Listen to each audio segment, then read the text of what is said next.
Cher ami Verseau, eh bien bienvenue dans votre tirage annuel 2023. Cette année, uniquement deux jeux, deux grands domaines, le domaine du relationnel, le domaine du spirituel et de la vitalité.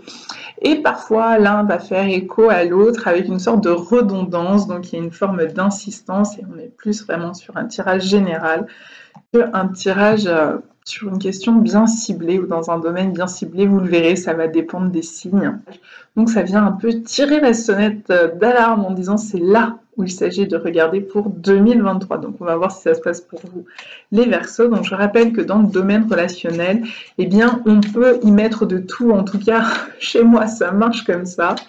On peut y mettre les relations amoureuses, les relations amicales, les relations professionnelles, les relations familiales, et puis les relations plus anodines, notre manière de relationner aux autres en général, que ce soit nos relations de voisinage, nos relations avec les gens qu'on croise dans la rue, avec le monde en général. Donc voilà, restez ouverts, ne vous focalisez pas sur absolument le partenaire amoureux que je suis en train de parler forcément de votre vie de couple. Ce n'est pas toujours le cas. Ça peut, mais pas toujours. Donc, hop là.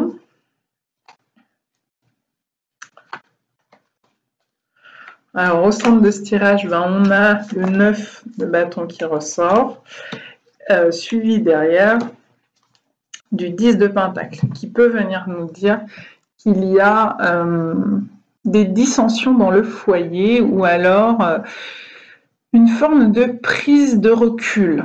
Le 9 de bâton peut dire j'évalue la situation, j'évalue ce qu'il en est. D'autant plus qu'avec un 10, j'évalue la fin d'un cycle. J'évalue, plus exactement, j'évalue un cycle dans son entier parce que je sens qu'on est sur un point de bascule, on est sur une fin de cycle. Donc, je fais le bilan pour mieux savoir où me rediriger pour le prochain cycle qui pourrait bien arriver. Et notamment ici, c'est la question du foyer. Donc, c'est plus la question familiale, mais ça peut toucher le couple, ça peut toucher la famille en général, ça peut toucher votre rapport à vos enfants. Peut-être que vos enfants deviennent grands et qu'ils vont quitter le nid. Et donc, c'est un cycle qui se termine, ils ne vont plus habiter avec vous. Et du coup, eh bien, vous prenez un peu de recul, un peu de distance pour vous dire, ok, donc maintenant il y a un nouveau cycle qui va s'ouvrir à moi en 2023. Qu'est-ce que je vais en faire? Comment je vais pouvoir y faire face, réagir? Qu'est-ce que je vais mettre en place? Comment je vais accueillir ces changements? Peut-être que ces changements ne sont pas là ou ne vont pas avoir lieu, mais qu'ils sont soufflés, sous-entendus par l'univers, par votre soi supérieur, par les énergies en général, par le fait que oui, vous êtes bien en train de vivre, les Verseaux, une fin de cycle dans le fonctionnement de votre foyer. Peut-être dans le fonctionnement familial, dans le fonctionnement de couple. Peut-être qu'il s'est produit quelque chose en 2022 qui va pousser à cette phase de bilan nécessaire en 2023, qui se plante là, quoi. On dit, bon, là, je peux pas faire autrement que de regarder les choses en face et donc de faire le point sur mon foyer, ma famille, mon rapport avec mes enfants, mes parents, mes grands-parents, mon partenaire amoureux, mon mari, mon épouse, enfin tout ça, quoi. C'est tout à fait possible. Mais il y a une certaine méfiance. Les Verseaux, vous pourriez vraiment vous dire attention. Est-ce que finalement je me suis pas fait avoir sur toute la longueur, quoi. J'ai l'impression que c'est ça qui ressort. Il y a ce côté prudence. Prudence, ou peut-être parmi le bilan, je ne me suis pas montrée suffisamment prudent ou prudente l'année 2022 ou même depuis tout le long d'un cycle qui a pu durer plusieurs années. Et du coup là, vous commencez à avoir des doutes. Vous commencez à vous questionner, vous commencez à avoir une sorte de mouvement de recul qui dit peut-être que être plus sur la réserve me serait bénéfique. Peut-être qu'il s'agirait de moins vouloir tout donner à ma famille, à mon foyer. Peut-être que ce ne sont pas les membres de votre famille, bien qu'on soit dans le domaine relationnel, mais que c'est en lien avec votre maison, votre lieu d'habitation, votre appartement, un bien immobilier. Ça peut être le foyer dans ce sens-là, plus matériel. Ça peut être un changement, donc mutation, déménagement, emménagement. Ça peut être une restructuration du foyer, donc faire des travaux dans une maison, un agrandissement, une extension, revoir ceci ou cela. Mais à nouveau, on vous dit prudence. Donc peut-être que les travaux vont pas se passer comme vous pourriez le souhaiter. Peut-être que soyez attentifs aux entrepreneurs ou aux ouvriers, aux artisans que vous embauchez. Soyez attentifs à ce que vos désirs soient réalistes. Ou peut-être que vous pourriez ne pas être sur la réserve, mais qu'il va se produire quelque chose indépendant de la volonté de tout le monde, mais par exemple de la météo, qui va venir impacter votre foyer directement. Bon, un peu moins le côté météo quand je soulève, quand je révèle la troisième carte qui est le hiérophante. Là, on est sur un engagement. Donc on est sur un mariage, on est sur un pax, on est sur un foyer, une famille composée, recomposée, et on est en train de me souffler décomposé, donc il y a peut-être l'idée de vous êtes en train de prendre du recul parce que vous sentez que la famille se décompose. Alors se décompose au sens que vous l'avez connu, c'est-à-dire un père, une mère, des enfants, puis là les enfants quittent le nid, et du coup les membres et le fonctionnement qui découlait de ce foyer, de cette famille, avec des membres en moins, ça change la donne. Ou il y a la perte d'un des membres du foyer. Et du coup, à nouveau, il y a ce côté, on doit faire le deuil de cette personne, qui est la perte de cette personne par un décès ou par une séparation, un départ, des enfants qui grandissent ou un ou une partenaire qui s'en va, etc., etc. Donc voilà, composition, recomposition, décomposition, vraiment on insiste notamment sur le mot décomposition. Moi, décomposition, ça me fait penser à la mort. Ça me fait penser à quelque chose qui se décompose. Vous savez, comme les fruits ou les légumes là, qui finissent par pourrir et se décomposer. Et puis, tout devient un peu mou, tout se liquéfie. Bref, c'est pas terrible. Là, c'est pareil, on y va avec les gants. On y va avec le bout des doigts pour s'en occuper et le mettre dans la poubelle.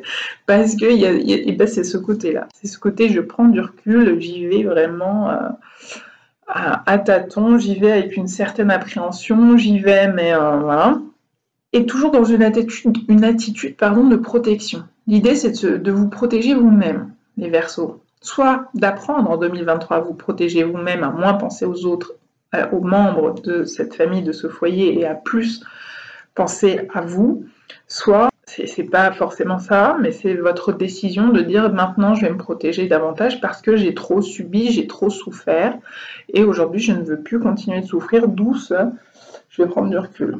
Je vais prendre du recul et je vais devenir un peu plus méfiant ou méfiante parce que j'ai le sentiment de m'être fait avoir par le passé. Les énergies parlent plus du foyer, de la famille. Maintenant, imaginons que ça soit on va transposer ça dans le domaine professionnel. Bon, il y a cette idée que ça peut être un chef, un patron, une grande entreprise, ça peut être, si vous travaillez pour une institution, la fonction publique, etc., la personne qui va représenter tout ça. Et à nouveau, vous prenez du recul et vous vous posez des questions, vous faites le bilan sur le cycle professionnel qui s'est écoulé et qui est le vôtre, et à savoir est-ce que je continue ou est-ce que j'arrête ? Est-ce que je remets une pièce dans la machine pour encore 10 pièces Là, vous voyez, on a la roue derrière le pape qui dit est-ce que je relance la roue encore pour un tour ou est-ce que je me méfie un peu, je prends du recul, je fais le bilan et peut-être qu'il serait judicieux de faire changer le mouvement de la roue, de se tourner vers une autre direction ailleurs.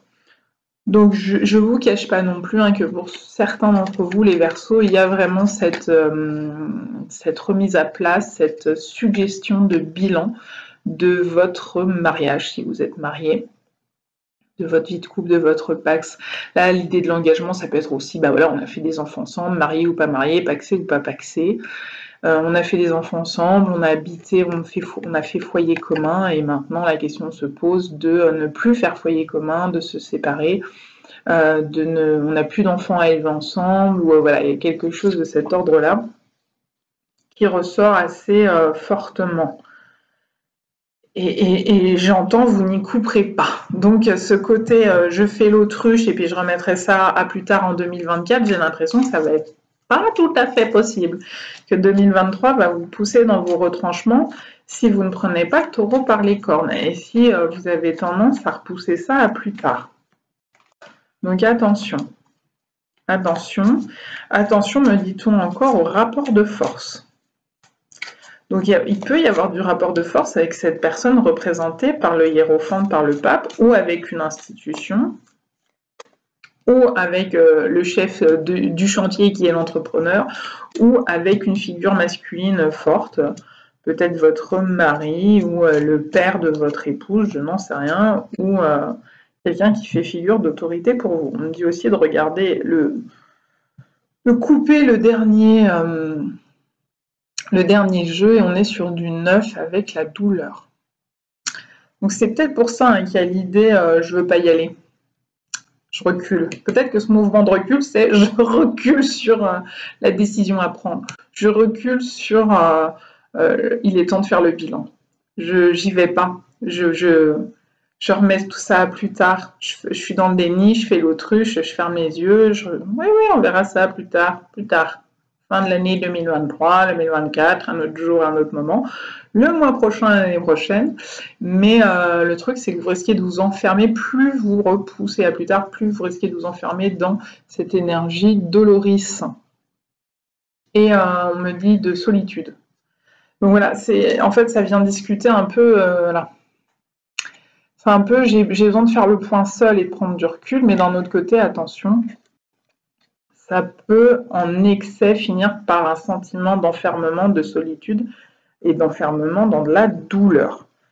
Alors on a une très belle énergie de créativité ici qui correspond à l'impératrice, et ici juste au-dessus on a le pape et l'impératrice, donc on retourne sur une figure masculine forte, une figure féminine forte. Ça peut être vos polarités yin et yang, ça peut être si vous êtes un homme, la femme qui est importante dans votre vie en ce moment. Ça peut être effectivement votre partenaire de couple. Ça peut être aussi votre mère, avec l'énergie de l'impératrice, vice-versa. Ici, si vous êtes une femme Verseau, eh bien, ça peut représenter votre père, ce pape.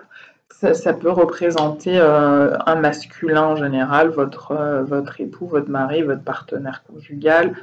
Un grand ami aussi, ça pourquoi pas, si vous sentez que c'est un ami ou une personne qui fait preuve ou œuvre d'autorité sur vous. Ça peut être aussi un gourou au sens d'un maître spirituel ou d'un gourou au sens commun qu'on utilise en Occident, à savoir quelqu'un qui a une très grande influence sur vous. Attention, méfiance. Donc ici, cette énergie de créativité vous pousse à recontacter une capacité en vous de création qui dit « Ok, si un cycle qui se termine, je suis capable de créer un nouveau cycle différent. Si les enfants sont grands et quittent le nid, je suis capable de continuer ma vie autrement, avec d'autres objectifs, d'autres enjeux que celui d'être mère ou toute dévouée à mes enfants, ou à mon enfant, et puis ou à mon mari, ou à mon partenaire, ou à mes amis, ou à mon travail, enfin voilà, mais de retrouver, de remettre de l'élan de créativité, de trouver des nouveaux projets à mettre en place et d'alimenter une sorte d'élan intérieur créatif qui vous donne envie d'aller de l'avant, avec cette énergie de l'intensité. Donc remettre de l'élan, de l'intensité. Le truc, c'est que là, ici, ça regarde un peu par là, la flèche, donc un peu vers le passé. Et donc, ça peut être interprété de deux manières. Soit vous-même, vous avez tendance à regarder vers le passé et à ne pas suffisamment regarder vers l'avenir et votre avenir. Peut-être beaucoup de nostalgie ou peut-être un passé difficile qui demande à être libéré, soigné, guéri, etc. pour pouvoir aller de l'avant, lâcher des mémoires passées. Et puis, ça peut aussi dire, le passé se rappelle à vous, c'est-à-dire que tant que tout ceci n'est pas résolu, tant que ce cycle n'est pas terminé, qu'on n'a pas fait le bilan, qu'on sait où on va, qu'on sait ce qu'on veut et ce qu'on ne veut plus, du coup, ça se réinvite sans cesse. D'où, tout à l'heure, le côté « attention, ne faites pas l'autruche » parce que vous risquez un peu de tourner en rond et que ça revienne tout le temps sur le tapis d'une manière ou d'une autre. Et puis au centre, on a la politique qui est le 7 d'air, le 7 de nuages. Ici, et ben, comme son illustration l'indique, c'est la fausseté. C'est porter des masques qui sont attrayants, attractifs, mais en fait, ça cache quelque chose de beaucoup plus sombre, de beaucoup moins joli, beaucoup moins gai, beaucoup plus pervers. Donc attention, ça peut être quelqu'un de votre entourage. Est-ce que c'est cette personne ou est-ce que c'est vous-même qui vous mentez à vous-même? Alors, je fais l'autruche, je ne veux pas regarder, je présente un visage tout souriant au monde et aux autres, à mes amis, au monde extérieur, en disant tout est ok, tout va bien, mais en fait derrière c'est pas le cas du tout. Ou est-ce que c'est quelqu'un qui vous manipule? Tout à l'heure on parlait de gourou au sens occidental du terme, donc plutôt de quelqu'un qui a une certaine emprise sur vous, et en fait c'est pas du tout une emprise bénéfique, c'est une emprise mortifère, même si ça ne se voit pas au premier coup d'œil. Est-ce que c'est votre partenaire de vie qui a cette emprise sur vous? Est-ce que c'est pour ça que vous êtes dans ce mouvement de recul qui dit je me suis peut-être fait avoir un peu trop souvent, donc maintenant je vais faire le point puis je vais me méfier? Voilà, ben on est juste, les deux énergies sont en dialogue, l'une au-dessus de l'autre. Donc voilà, attention, méfiez-vous des apparences. Et acceptez de réellement voir ce qu'il en est pour pouvoir aller de l'avant et boucler ce cycle qui manifestement ne demande qu'à se terminer en 2023 afin d'en rouvrir un autre, plus créatif, plus vivifiant, avec quelque chose de l'ordre de l'impératrice, plus fécond. Hein, là, on est un peu dans quelque chose, une fin de cycle un peu douloureuse et stérile, mais peut-être que ce côté aride et stérile, c'est ça qui rend douloureux le constat, le bilan de ce cycle écoulé, en disant en fait c'est pas aussi satisfaisant que ça, ce cycle que j'ai imaginé, et peut-être ça vous est difficile de vous projeter dans l'avenir. Et du coup, vous êtes un peu coincé quoi, entre le passé, l'avenir, vous ne savez plus bien où vous en êtes. D'où, je le redis, la nécessité de faire le bilan et de pouvoir, et le faire en toute lucidité, hein, pas sous des masques, pas en se voilant la face, en toute lucidité, et puis avec oser faire ce bilan. Ne pas toujours le reculer dans le temps, quoi. J'ose affronter les choses, même si ça me fait mal de faire ce constat-là, même si ça me fait mal de devoir faire face à ces vérités que je peux découvrir ou que j'ai découvert en 2022. Et il y a vraiment, je pense que ce qui peut vous faire reculer, c'est qu'il y a un enjeu lourd derrière. On me parle de justice. Donc peut-être que pour certains d'entre vous, ça va devoir passer dans les mains de la justice pour mettre un terme à tout ça. Des juges, des avocats, des notaires, une administration, des prud'hommes, etc., etc. C'est ça qui peut-être vous fait reculer. Et peut-être que s'il y a procédure en cours, ben, ça remue le passé, quoi. À chaque fois, il faut toujours raconter ce qui s'est passé, et pourquoi, et comment, et nanana. Et à chaque fois, c'est ça qui fait remuer et remonter le passé à la surface, qui fait qu'on a du mal à vraiment se projeter vers l'avenir, qu'on attend une décision de justice, peut-être qui sera douloureuse, mais nécessaire pour pouvoir aller vraiment de l'avant et se lancer dans un nouveau cycle. Voilà, courage les Verseaux pour cette année 2023, mais conservez tout de même l'espoir qu'il y a un nouveau cycle, en tout cas je vous le souhaite à l'horizon 2024, en tout cas pour ceux qui auront le courage de se lancer à faire ce bilan et peut-être à mettre un terme à ce cycle en 2023. À bientôt.